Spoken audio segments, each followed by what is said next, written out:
We choose to go to the moon in this decade and do the other things, not because they are easy, but because they are hard.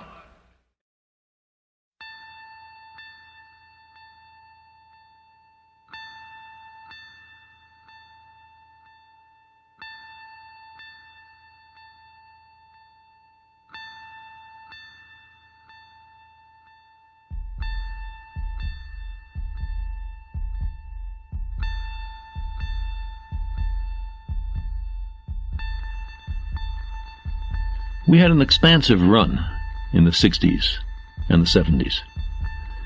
You might have thought, as I did then, that our species would be on Mars before the century was over. But instead, we've pulled inward. Robots aside, we've backed off from the planets and the stars. I keep asking myself, is it a failure of nerve or a sign of maturity?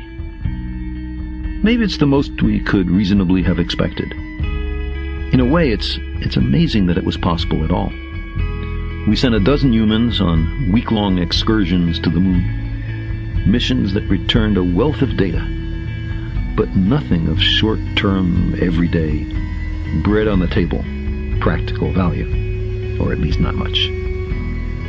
They lifted the human spirit, though. They enlightened us about our place in the universe. A highly visible program affecting our view of ourselves might clarify the fragility of our planetary environment and the common peril and responsibility of all the nations and peoples of Earth. There's something more. Spaceflight speaks to something deep inside us. Many of us, if not all. A scientific colleague tells me about a recent trip to the New Guinea highlands, where she visited a Stone Age culture hardly contacted by Western civilization. They were ignorant of wristwatches, soft drinks, frozen food. But they knew about Apollo 11. They knew that humans had walked on the moon. They knew the names of Armstrong and Aldrin and Collins. They wanted to know who was visiting the moon these days.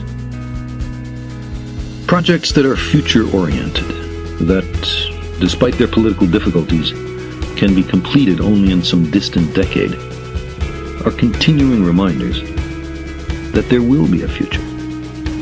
Winning a foothold on other worlds whispers in our ears that we're more than Picts, or Serbs, or Tongans.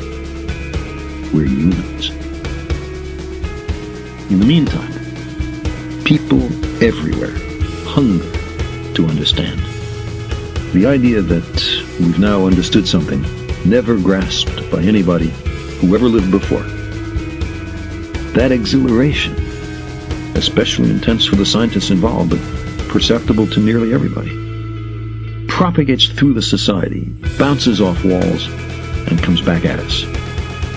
It encourages us to address problems in other fields that have also never been solved. It increases the general sense of optimism in the society. It gives currency to critical thinking of the sort urgently needed if we're going to solve hitherto intractable social issues. It helps stimulate a new generation of scientists. The more science in the media, especially if methods are described as well as conclusions and implications, the healthier, I believe, the society is.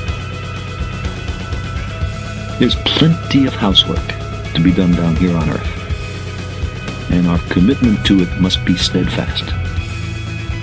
But we're the kind of species that needs a frontier for fundamental biological reasons. Every time humanity stretches itself, it receives a jolt of productive vitality that can carry it for centuries. Yuri Romanenko, on returning to Earth after what was then the longest spaceflight in history, said, quote, "The cosmos is a magnet. Once you've been there, all you can think of is how to get back."